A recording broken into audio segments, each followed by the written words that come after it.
wrong, and then they sue you for perjury. Okay, Donald, first of all, George Washington did testify. Donald Trump had a right to testify.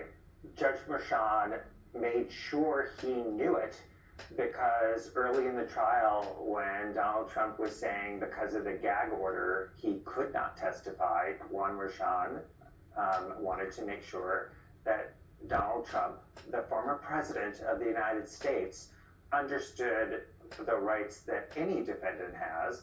And it is a right that is personal to the defendant. It is not a right that is exercised by defense counsel, as all of those defense counsel know, and that is, it is the defendant's choice to testify or not to testify. So it is simply a lie if he says I was, prohibited from testifying, or I wanted to testify. If he wanted to, he could hop on the stand and testify.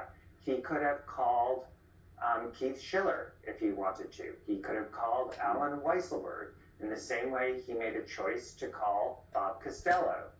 Not the best choice in the world, given how that went.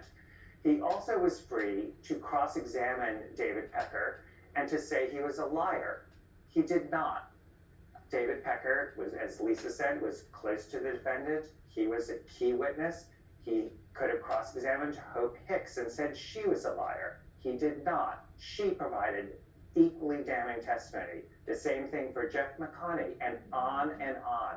What are all of those witnesses who did testify have in common? They were all people loyal to and aligned with Donald Trump. So for the people who say this was a witch hunt and it's unfair and it's a sham, these are Donald Trump's friends and allies and employees who testified. They were not even claimed to be lying by Donald Trump, and he had a choice to testify and to call witnesses in addition to Bob Costello, and he chose not to.